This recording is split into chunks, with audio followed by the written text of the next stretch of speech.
एक बार की बात है, एक राज्य में एक शापित सुंदर राजकुमारी रहती थी। लोग कहते थे कि उसे एक रहस्यमय बूढ़ी औरत और एक क्रूर गॉब्लिन ने महल में बंद कर दिया था। ये खबर तेजी से हर जगह फैल गई। एक दिन ये एक गांव में पहुंची, जिससे पूरे गांव के लोगों में हलचल मच गई।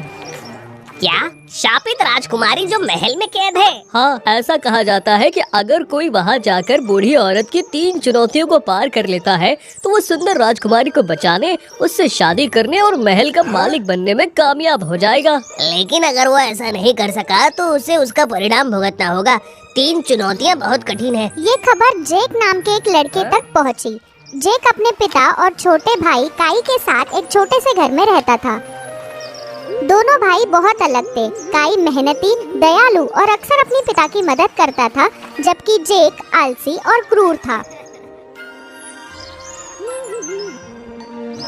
जेक, यहाँ आओ और हमारी मदद करो। भाई, अगर तुम कड़ी मेहनत करोगे तो मुझे यकीन है कि तुम खुश महसूस करोगे। ओह पिताजी, मुझे इन छोटे मोटे चीजों को करने की आवश्यकता नहीं है। बस काई को आपकी मदद करने दे। मैं बाहर जाकर कुछ देर खेल कर आता हूँ। बढ़िया, मैं निश्चित रूप से राजकुमारी को बचाने, उससे शादी करने और इस राज्य का राजा बनूंगा।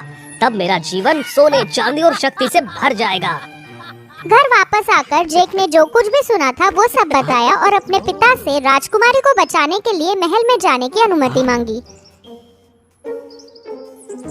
सब कुछ सुनने के बाद पिता ने जेक पर भरोसा किया और उसे जाने के लिए एकमात्र घोड़ा और घर में रखी एक तलवार दे दी। रास्ते में एक क्रूर स्वभाव के साथ जेक हमला करने के लिए तैयार था। हर उस चीज को नष्ट करता रहा जिससे उसे परेशानी हुई। सड़क पर एक गिलहरी के बिल को पार करते हुए जेक सड़क के बीच में उस छेद को देखकर नाराज हो गया और छोटी गिलहरियां भोजन को वापस अपने घर में लाने के लिए मेहनत कर रही थी। जेक ने तुरंत अपनी तलवार घुमाई और गिलहरी के बिल को नीचे गिराने में बिल्कुल संकोच नहीं किया, जिससे गिलहरियां डरकर भाग गई। एक नदी के किनारे जेक ने पानी पीने के लिए रुकने का फैसला किया। उसने पास ही कुछ हंसों के जोड़े को तैरते हुए देखा। वे बहुत भूखे लग रहे थे और भोजन के लिए आवाज करने लगे। उसने उन्हें कुछ भी नहीं दिया, बल्कि हंसों को डराने के लिए जेक ने उन पर पत्थर फेंके। तुम इसी के लायक हो। मैं अभी पानी पी रहा हूँ और तुम्हारी हिम्मत है कि तुम खाने के लिए शोर मचा रहे हो। जब वो जंगल से गुजरा तो जेक ने एक पेड़ पर एक चिड़िया का घोंसला देखा। उनका परिवार एक नवजात अंडे के साथ मस्ती कर रहा था। गलती से चिड़िया के घोंसले से पेड़ की एक छोटी शाखा जेक के सिर पर गिर गई, जिससे वो गुस्से में आ गया। फालतू पक्षी, क्या तुमने मुझे परेशान करने की हिम्मत की? जेक ने पेड़ पर चिड़िया के घोंसले को तोड़ने के लिए अपनी तलवार का इस्तेमाल किया, जिससे पक्षी परिवार डर गया। सौभाग्य से वो अंडा चिड़िया के घोंसले के साथ घास पर गिर गया और वे सभी सुरक्षित थे। पक्षियों का जोड़ा बहुत गुस्से में था। उन्होंने जेक पर लगातार हमला किया, जिससे उसे तुरंत भागना पड़ा। अंत में जेक शापित राजकुमारी के महल में पहुंच गया। उसने बेरहमी से दरवाजा पीटा और जोर जोर से चिल्लाने लगा। अरे, जो महल की देखभाल कर रहा है, मेरे लिए दरवाजा खोलो अभी। मुझे इंतजार मत कराओ, नहीं तो मैं दरवाजा तोड़ दूंगा।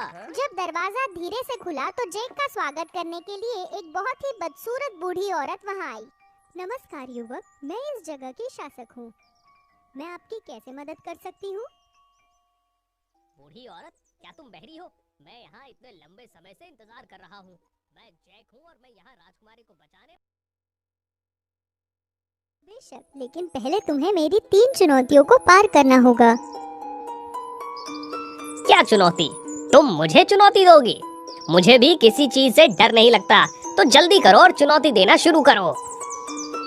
जेक ने महल में बूढ़ी औरत का पीछा किया। दरवाजा जल्दी से बंद हो गया और वो किसी भी चुनौती को पार नहीं कर सका और निश्चित रूप से वो अब घर नहीं लौट सकता था। कई दिनों के इंतजार के बाद और जेक को वापस लौटते न देखकर पिता बहुत चिंतित थे और उन्होंने काई के साथ इस पर चर्चा की। पिताजी, मैं जेक के बारे में पता लगाने की कोशिश करने के लिए उस महल में जाना चाहता हूँ। कृपया मुझे अनुमति दें। हे भगवान, कृपया मत जाओ। वो जगह बहुत खतरनाक है। तुम्हारा भाई भी वापस नहीं आ सका। अब मैं अपना इकलौता बचा हुआ बेटा नहीं खोना चाहता। कृपया मेरी चिंता न करें। मैं निश्चित रूप से भाई को ढूंढ लूंगा और सुरक्षित वापस आऊंगा। लेकिन मेरे पास तुम्हें देने के लिए अब कोई और घोड़ा और तलवार नहीं है। कोई बात नहीं पिताजी, मैं बस ये ब्रेड मांगना चाहता हूँ। तो वो थोड़ी सी ब्रेड अपने साथ लेकर काई ने खुशी खुशी अपने पिता को अलविदा कहा और अपनी यात्रा शुरू की। रास्ते में काई ने सड़क के किनारे एक गिलहरी के बिल को देखा जिसे किसी ने तोड़ दिया था। छोटी गिलहरियां एक साथ मिलकर एक नया बिल बनाने की कोशिश कर रही थी। कौन इतना क्रूर था जिसने उनके घर को नष्ट कर दिया? बेचारी छोटी गिलहरी, मुझे उसकी मदद करनी चाहिए। काई ने गिलहरियों पर उपकार किया। उसने उनके लिए एक नया और सुंदर बिल बनाया। बहुत जल्द काम पूरा हो गया। गिलहरियां बहुत खुश हुई। ये मेरा सौभाग्य है, बस खुशी से रहो। अलविदा। नदी के पास पहुंचकर काई भी पानी पीने के लिए वहां रुका। पास में ही कुछ हंसों का जोड़ा फिर से वहां तैर कर आया और भोजन के लिए आवाज करने लगा। बेचारा, तुम्हें बहुत भूख लगी होगी। मेरे पास कुछ ब्रेड है, इसे खा लो ताकि तुम्हें भूख ना लगे। काई ने ब्रेड का एक टुकड़ा तोड़ा और उनके तरफ फेंक दिया। हंसों ने स्वादिष्ट ब्रेड खाई। वे खुश हुए और आभार व्यक्त किया।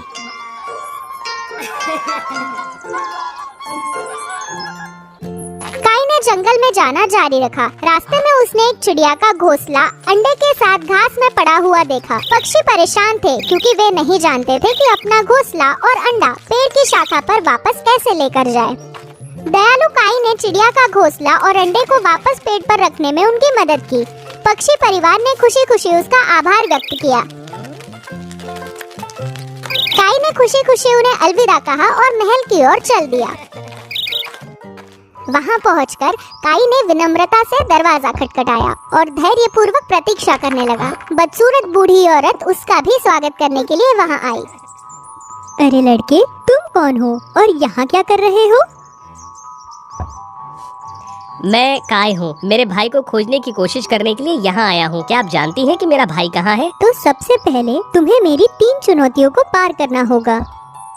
हाँ, मैं कोशिश करने के लिए तैयार हूँ। सबसे पहले बूढ़ी औरत काई को बगीचे में ले गई। उसने मुट्ठी भर सूरजमुखी के बीज लिए और उन्हें ऊपर फेंक दिया। हवा ने उन्हें तेजी से उड़ा दिया और उन्हें हर जगह बिखेर दिया।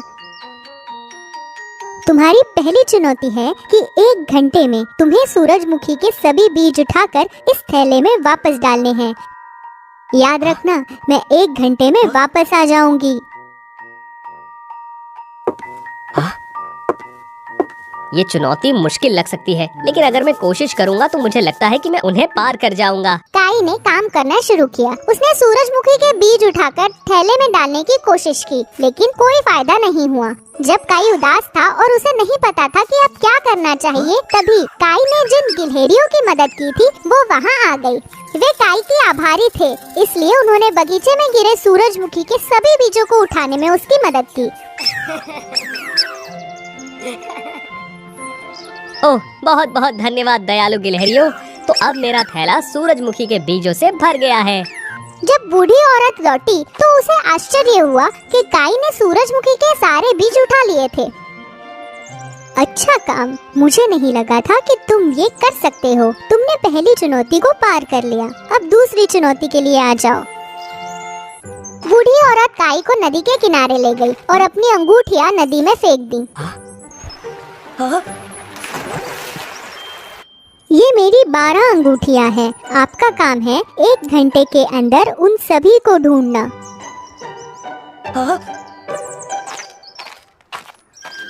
काई पानी के नीचे ढूंढने लगा, लेकिन पानी इतना ठंडा और गहरा था कि उसे एक भी अंगूठी नहीं मिली। जब काई निराश महसूस करने लगा क्योंकि चुनौती बहुत कठिन थी, तो उसने जिन हंसों की मदद की थी वो वहां आए। वे उनके साथ ब्रेड बांटने के लिए काई के आभारी थे, इसलिए हंसों ने मिलकर उसके लिए पानी में वो 12 अंगूठियां ढूंढ दी। धन्यवाद सुंदर हंसो। अब मेरे पास बूढ़ी औरत को देने के लिए 12 अंगूठियां हैं। काई बूढ़ी औरत के पास अंगूठियां वापस लेकर गया तो उसके लिए बहुत आश्चर्य की बात थी। क्या सभी 12 अंगूठियां ढूंढ ली? एक भी कम नहीं है। काई, तुमने पहले 2 चुनौतियों को पार कर लिया है। ये कुछ ऐसा जो पहले कभी नहीं हुआ। बहुत बढ़िया, ये अंगूठी अब तुम्हारी हुई, रख लो। अगर तुम मेरी तीसरी चुनौती पार कर लेते हो तो ये राजकुमारी को दे देना। अब महल में मेरे पीछे आ जाओ।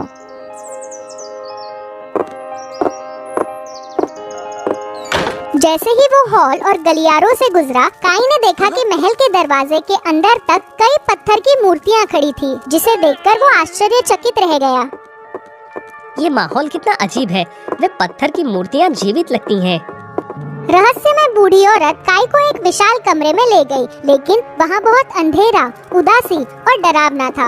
उस कमरे में काई ने अचानक जेक के समान एक पत्थर की मूर्ति देखी और उसी क्षण वो सब कुछ समझ गया। काई उस पत्थर की मूर्ति के पास गया जो बिल्कुल जेक की तरह लग रही थी। हे भगवान, जैक, क्या ये तुम हो? तो ये पत्थर की मूर्तियाँ सभी असली लोग हैं जिन्हें जादू से पत्थर में बदल दिया गया है। जेक, चिंता मत करो, मैं तुम्हें निश्चित रूप से मुक्त कराऊंगा। फिर बूढ़ी औरत काई को कमरे में 3 बंद दरवाजों के पास ले गई। प्रत्येक दरवाजे में से एक हाथ बाहर निकला हुआ था, जिसमें एक गॉब्लिन का हाथ, एक बदसूरत हाथ और एक सुंदर हाथ था। हर दरवाजे के पीछे लोग हैं। आपको केवल एक बार चुनने का मौका मिलेगा। मुझे बताओ कि कौन से दरवाजे के पीछे राजकुमारी है। यदि तुम सही हुए तो वो मुक्त हो जाएगी, यदि तुम गलत हुए तो तुम्हें परिणाम भुगतना होगा। कौन सा दरवाजा सही है? क्या वो सुंदर हाथ वाला दरवाजा नहीं है?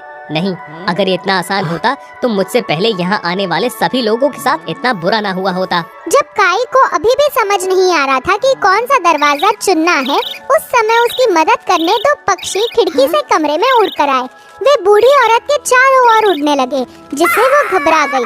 उसके सुंदर सुनहरे बालों को दिखाते हुए उसके सिर का स्कार्फ गिर गया। काई जल्दी से ही सब कुछ समझ गया। मैं जानता हूँ उन तीनों दरवाजों के पीछे कोई राजकुमारी नहीं है। बूढ़ी औरत, तुम असली राजकुमारी हो। तुरंत तीनों दरवाजे खुल गए। तीनों दरवाजे के पीछे एक बदसूरत क्रूर गॉब्लिन और 2 बीजुके थे। वहाँ पर कोई राजकुमारी नहीं थी, इसीलिए सभी लड़कों ने गलत दरवाजे चुने और गॉब्लिन द्वारा पत्थर में बदल दिए गए। चमत्कारिक रूप से बदसूरत बूढ़ी औरत सुंदर सुनहरे बालों वाली एक खूबसूरत राजकुमारी में बदल गई। मैं राजकुमारी मेरिडा हूँ। मुझे अभिशाप के कारण मुझे एक बदसूरत बूढ़ी औरत में बदल दिया गया था। मुझे गॉब्लिन के साथ शामिल होना पड़ा इस महल पर शासन करने और लड़कों को चुनौती देने के लिए। जब कोई लड़का जो सभी चुनौतियों को पार कर लेगा, असली राजकुमारी को पहचान लेगा, तभी मैं अपने असली रूप में वापस आ सकती थी। और काई, तुमने ये कर दिया, मुझे शाप से बचा लिया। काई ने खुशी खुशी राजकुमारी मेरिडा के हाथ में अंगूठी पहना दी और शाप टूट गया। उसके बाद गॉब्लिन जल्दी से महल से भाग गया। जिन लड़कों को पत्थर की मूर्तियों में बदल दिया गया था, वो जेक सहित वापस इंसानों में बदल गए। दोनों भाई एक दूसरे को देखकर बहुत खुश हुए। काई ने जेक को सब कुछ बताया। यहाँ रास्ते में आते हुए उसने जानवरों को बचाया और उन्होंने कैसे उसकी मदद की। धन्यवाद मेरे भाई, तुमने मुझे बचा लिया। मैं लोगों और जानवरों के प्रति कितना क्रूर और स्वार्थी था। अब से मैं खुद को बदलने का वादा करता हूँ। दरअसल जेक ने एक सबक सीख लिया था। बाद में उसने अपने पिता की मदद की और वो बेहतर और बेहतर होता गया। और काई और सुंदर राजकुमारी मेरिडा की शादी हो गई। उन्होंने सभी के बधाई के साथ उस राज्य पर शासन किया।